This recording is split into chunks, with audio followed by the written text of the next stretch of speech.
Waktu Anda 1 menit dimulai ketika Anda berbicara. Silakan. Terima kasih Mas Hendy, kawan saya ingin mengajukan pertanyaan berkaitan dengan pelayanan publik dan tata kelola birokrasi. Pendapatan asli daerah merupakan salah satu sumber terbesar APBD. Mas Hendy, bagaimana strategi saudara dalam meningkatkan pelayanan publik dan tata kelola birokrasi sehingga mampu mendorong peningkatan PAD kita? Terima kasih. Sudah cukup, Bapak? Cukup. Baik, kami persilakan kepada calon wakil gubernur nomor urut 1 untuk menjawab. Waktu Anda 3 menit dimulai ketika Anda berbicara. Terima kasih Gus Yassin. Tata kelola pemerintahan dan kepemimpinan serta reformasi birokrasi di dalam pemerintahan hari ini adalah bukan sebuah pilihan, tapi kewajiban. Ini sebuah keharusan yang dilakukan oleh pemimpin modern, pemerintahan yang modern. Kenapa? Karena masyarakatnya sudah cerdas. Masyarakatnya semakin ingin mendapatkan pelayanan dengan cepat. Maka kami pernah terapkan, kami punya pengalaman bahwa untuk menjalankan itu kita memakai tools tambahan perlengkapan di mana digitalisasi bisa diterapkan untuk kemudian bisa membuat pelayanan publik bisa menjadi semakin cepat. Waktu itu kita buat namanya e-government di Kota Semarang 2013. Apa yang terjadi? Resistensinya adalah pertama dari teman-teman internal PNS.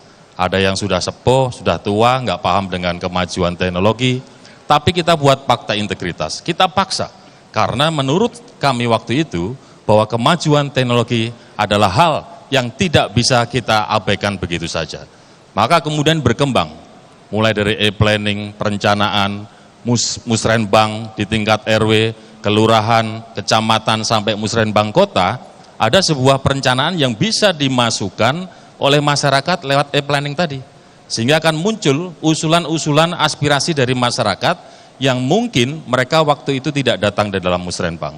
Kemudian di dalam program e-budgeting, masyarakat juga bisa melihat, ternyata di OPDA itu ada anggaran sekian untuk program apa, sekarang sudah dikerjakan atau belum. Sehingga di dalam fungsi controlling, e-control, MONEF, kami kemudian bisa ikut mendapatkan masukan dari masyarakat. Masyarakat menyampaikan ada kemudian program yang mestinya sudah dijalankan di PU, tapi kemudian di titik yang mestinya dijalankan itu belum ada kegiatan, padahal sudah masuki bulan Oktober. Kita tinggal memanggil PU. Nah, maka yang terjadi adalah muncullah efisiensi dan efektivitas. Dengan efisiensi dan efektivitas, maka kemudian kita bisa menambah belanja untuk hal-hal lain, termasuk kemudian mengurangi orang-orang yang terlibat di dalam pendapatan itu untuk bisa memunculkan potensi korupsi. Karena antar satu dengan yang lain kemudian bisa dihindarkan untuk ketemu. Itulah yang kami lakukan. Saya yakin di pemerintah provinsi mungkin juga sudah melakukan itu zaman 5 tahun yang lalu antara Mas Ganjar dengan Gus Yassin. Sehingga menurut saya nanti kalau kami yang terpilih tinggal kita tingkatkan saja. Terima kasih. Masih ada waktu Bapak, apakah ingin dimanfaatkan? Sudah cukup? Baik, selanjutnya mohon tenang, terima kasih.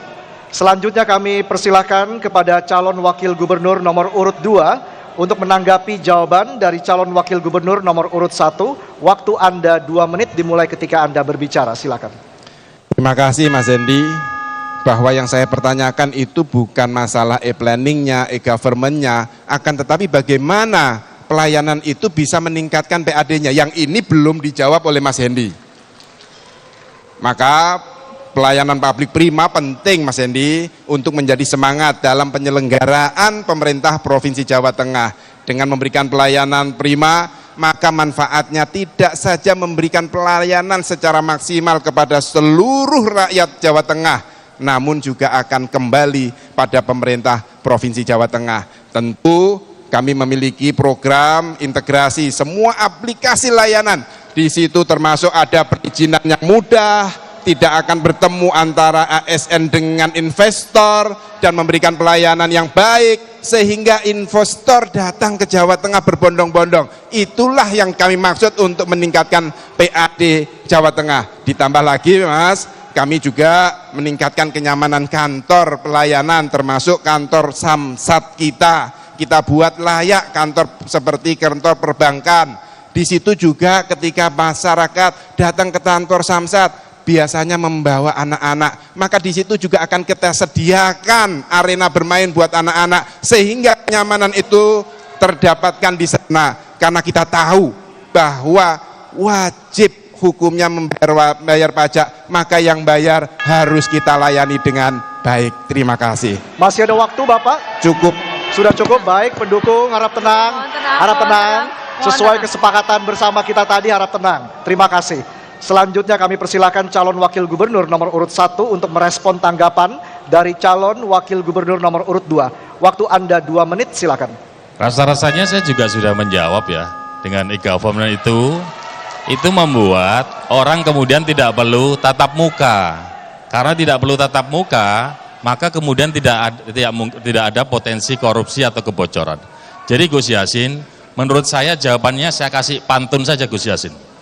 Debat bukan ajang menjatuhkan. Jangan marah-marah kalau berbeda pendapat. Mari kita jaga persatuan, bersama kita bangun Jawa Tengah perkasa. Jadi apa yang disampaikan Gus Yassin bagus, tapi kami kan juga punya pandangan untuk membuat Jawa Tengah lebih bagus. Jadi nggak perlu kita kemudian harus bermarah-marahan gitu ya Gus ya. Terima kasih, matur nuwun. Assalamualaikum. Masih ada waktu Bapak, apakah ini dimanfaatkan? Sudah cukup? Baik, kami persilakan untuk kembali ke podiumnya masing-masing. Iya. Baik, kita berikan tepuk tangan yang paling meriah untuk kedua pasangan calon gubernur dan calon wakil gubernur Jawa Tengah tahun 2024. Oke, saya mulai dari para pendukung paslon nomor 1. Mana suaranya? Baik.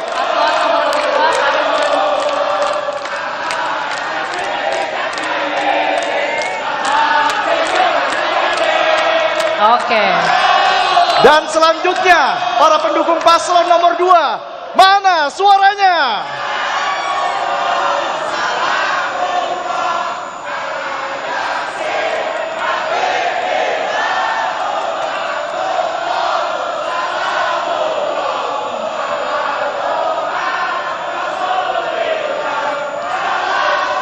Baik, hadirin dan pemirsa, sesi bertanya, menjawab, menanggapi, dan merespon antar calon wakil gubernur telah selesai.